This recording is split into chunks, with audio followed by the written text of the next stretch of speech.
Conheça a história de alguém que influenciou o mundo para melhor. Quando não existe luz, comecei a ouvir vozes na minha cabeça dizendo não vale a pena, desiste já, entrega-te, atira-te. quando pensamos que não existe esperança, Se não fosse por a decisão que eu tomei, eu sei muito bem onde é que eu estaria neste momento. Não estaria aqui. já a seguir.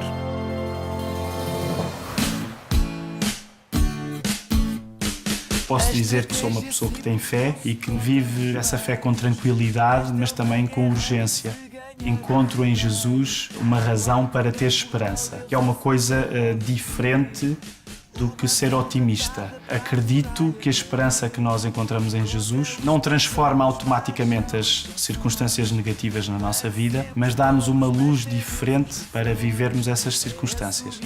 Cristãos não são pessoas que ficam isentas de passar por crises, são pessoas que, pela fé, olham de uma maneira diferente para essas circunstâncias difíceis, sentem que são acompanhados pelo próprio Filho de Deus, por Jesus, sentem essa companhia de uma maneira inexplicável. Gostava de viver cada dia da minha vida de uma maneira que convidasse todas as pessoas a poderem encontrar em Jesus, que é o Filho de Deus, a razão da sua esperança também.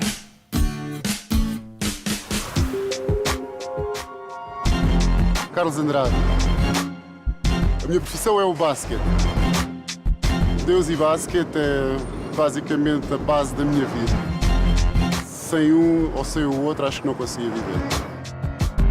Dão-me um equilíbrio na minha vida, em momentos difíceis, em momentos bons. É olhar para o fundo do túnel e ver que há ali algo que me espera, que é sobrenatural.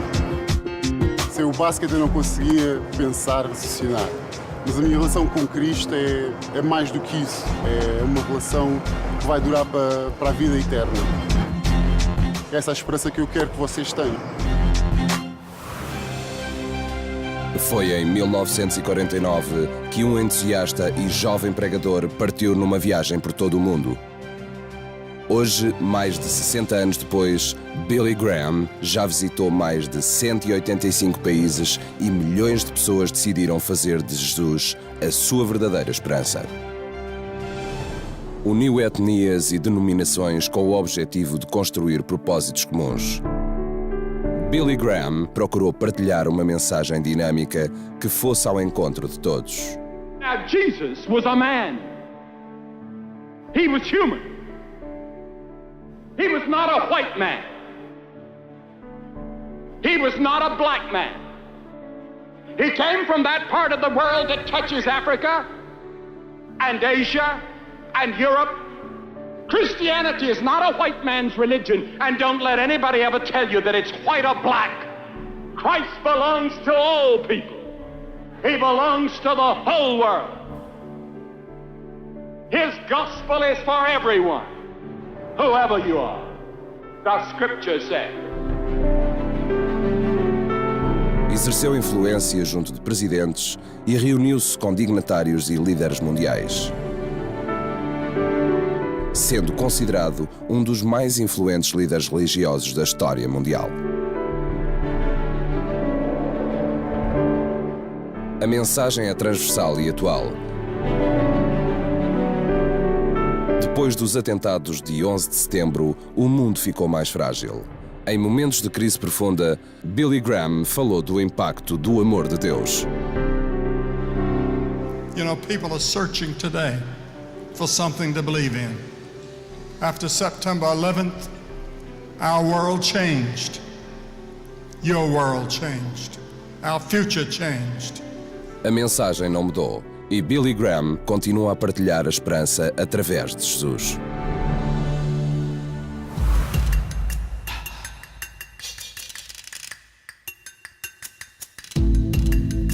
Chamo-me bebê porque quando eu era mais novo andava sempre com um grupinho de amigos meus de infância. Como era o mais novo, então fiquei o bebê. Quando estávamos juntos, infelizmente, às vezes cometíamos alguns delitos.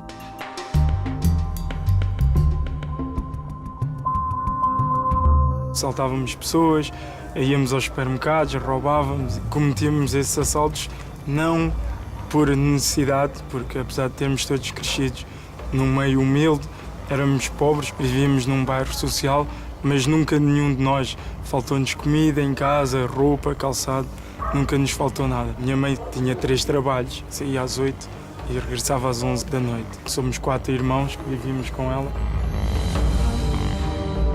Nós cometemos um assalto, fomos apanhados pela polícia e tivemos que ir para a esquadra. Esse foi o pior momento por 2 razões. Fui agredido verbalmente e fisicamente. Eu lembro-me na altura, quando fui para casa, a minha mãe fez chorar e acho que aquilo foi ponto de viragem, que eu aí acabei por perceber, bem, eu não tenho necessidade nenhuma de estar a fazer isso. Eu não queria que a minha vida tomasse esse rumo, eu já sabia qual é que era o meu futuro.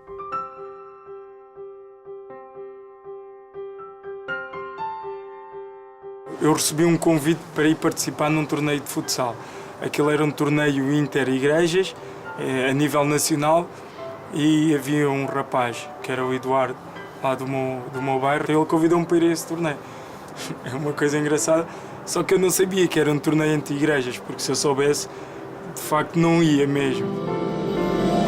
Durante o torneio havia umas pausas, então eles falavam sobre Jesus, até que houve uma altura em que eles ofereceram-nos um livro, que era o Novo Testamento. Nesse Novo Testamento tinha alguns testemunhos de grandes jogadores. Marco Aurélio, que foi central do Sporting, do Oriva, jogou no Porto, o Tafarel, que era guarda-redes da seleção nacional do Brasil. Eu, na altura, como sempre sonhei em ser jogador de futebol, foi aquilo que mais me levou a ler o livro, porque não tinha hábito nenhum de ler aquilo.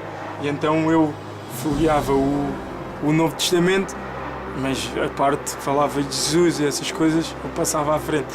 Só ia ver os testemunhos dos atletas. O rapaz que me convidou para ir ao torneio, ele percebeu-se que eu estava interessado a ler o livro e ele convidou-me para ir a um acampamento de verão. Então foi nesse acampamento que eu resolvi aceitar Jesus. Aquilo que mais me tocou nesse acampamento foi a amizade das pessoas, o amor das pessoas. De facto, são diferentes e têm alguma coisa diferente. Se não fosse por a decisão que eu tomei, eu sei muito bem onde é que eu estaria neste momento.